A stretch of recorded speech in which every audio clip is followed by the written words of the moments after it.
राधे राधे दोस्तों, स्वागत करती हूँ मैं आपका अपने चैनल पर। और आज मैं आपको सुनाऊंगी पौष के अलूने रविवार की व्रत कथा और बताऊंगी उसके महत्व के बारे में। तो चलिए वीडियो शुरू करते हैं। मल मास 1 माह तक रहता है। ये पौष मास में आरंभ होते हैं। मल मास में समस्त शुभ कार्य वर्जित होते हैं, परंतु इस समय अपने इष्ट देव की आराधना व दान पुण्य का विशेष महत्व है। इस मास में किए गए दान पुण्य अधिक फल प्रदान करते हैं। मल मास में शुभ कार्य नहीं करने चाहिए, जैसे यज्ञ, तीर्थ यात्रा, देव मूर्ति स्थापना की प्राण प्रतिष्ठा, यज्ञ पवित्र संस्कार, विवाह, गृह प्रवेश, वास्तु पूजा, कोई भी मांगलिक कार्य नहीं करते हैं। इस मास में प्रतिदिन घर की महिलाओं को प्रातः स्नान आदि से निर्वत हो भगवत गीता के पाठ करने से सारे कष्ट दूर हो जाते हैं। भगवान विष्णु का इन मंत्रों से जप करना चाहिए। ओम नारायणाय विद्महे वासुदेवाय धीमहि तन्नो विष्णु प्रचोदयात्। श्री कृष्ण गोविंद हरे मुरारी, हे नाथ नारायण वासुदेवाय। इस मास में रविवार का व्रत कर भगवान सूर्य को आसानी से प्रसन्न किया जा सकता है। भगवान सूर्य पुष्प आदि के द्वारा पूजन करने से आसानी से प्रसन्न हो जाते हैं और उत्तम फल देते हैं। यदि इस रविवार को व्रत करने वाला भगवान सूर्य नारायण की आराधना में तत्पर रहे तो संतान आज्ञाकारी होती है तथा माता पिता से अधिक स्नेह करती है और संतान का तेज सूर्य के समान बढ़ता जाता है। प्रभाव, मान सम्मान, समाज में प्रतिष्ठा मिलती है। पौष रविवार के व्रत की विधि इस प्रकार है। इस दिन अलूना भोजन करें, यानी कि बिना नमक का भोजन करें। सूर्य भगवान की आराधना करें। दिन में 3 समय सूर्य को अर्घ्य प्रदान करें। इस दिन छाछ नहीं बनाएं। महिलाओं को सिर नहीं धोना चाहिए। तेल नहीं खाना चाहिए। नीले वस्त्र नहीं पहनने चाहिए। पूजा करके कहानी सुननी चाहिए। पौष के अलूने रविवार की व्रत कथा इस प्रकार है। एक साहूकार था, उसके बच्चा नहीं था। एक दिन सवेरे वो बाहर गया, देखा एक किसान खेत में दाना डालने जा रहा था। साहूकार के मिलते ही वो वापस लौट गया और बोलता गया, आज तो शगुन अच्छा नहीं हुआ।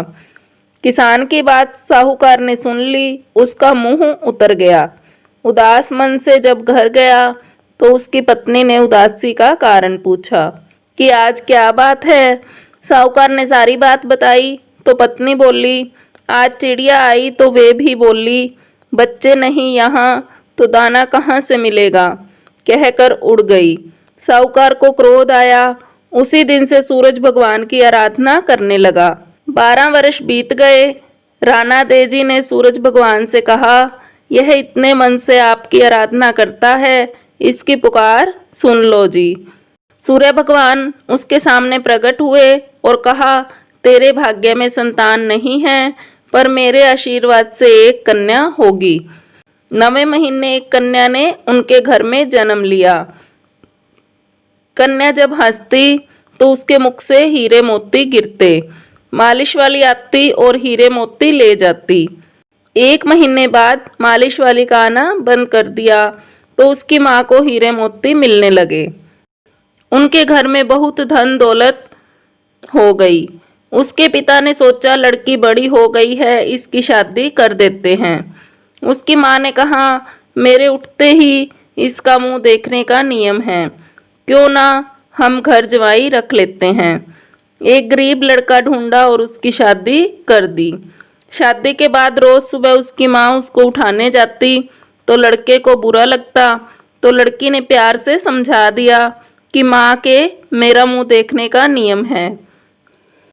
एक दिन जवाई ने लड़की को उठा दिया और देखा हीरे मोती उसके मुंह से गिर रहे हैं। उसने उठा लिया। लड़की की माँ आई तो समझ गई कि जवाई को पता चल गया। उसके मन में लालच ने घर कर लिया और उसने अपने जवाई को मारने के लिए एक आदमी भेज दिया। आदमी ने जवाई को मार दिया और उसका सिर सासू को लाके दे दिया।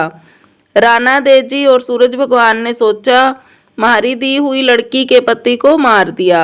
उसकी रक्षा करनी चाहिए। सूरज भगवान ब्राह्मण का रूप धारण करके गए और भिक्षा में जमाई का सिर ले आए। अंग जोड़कर अमृत का छींटा दिया और उसका पति जीवित हो गया। लड़की के पोष रविवार का व्रत करने का नियम था। वह पूजा कर कहानी सुन भोजन करने के लिए पति का इंतजार कर रही थी। उसका पति आया तो उसने पूछा, आपको पता नहीं है क्या, दिन अस्त होने पर मैं खाना नहीं खा सकती, अगले दिन खाना पड़ता है। उसके पति ने उसको सारी बात बताई। बेटी बोली, अब हम यहाँ नहीं रहेंगे। सास ने बहुत पश्चाताप किया पर बेटी अपने पति के साथ ससुराल में सुखपूर्वक रहने लगी। उसके घर में सुख समृद्धि हो गई। उसने अपने परिवार पुत्र पौत्र के साथ जीवन यापन कर अंत में सूर्यलोक में स्थान प्राप्त किया। हे सूरज भगवान, जैसी बेटी पर कृपा करी वैसी सब पर करना। बोलो सूरज भगवान की जय। तो दोस्तों, आपको मेरी वीडियो कैसी लगी मुझे कमेंट बॉक्स में ज़रूर बताएं। अगर आपको वीडियो अच्छी लगे तो वीडियो को लाइक करें, शेयर करें और मेरे चैनल को सब्सक्राइब करना मत भूलें। पास में लगे बेल आइकन को भी ज़रूर प्रेस करें जिससे कि आने वाले नए वीडियो की नोटिफिकेशंस आपको मिलते रहें। Thanks for watching. मिलते हैं नई कहानी के साथ अगली वीडियो में। तब तक के लिए राधे राधे दोस्तों।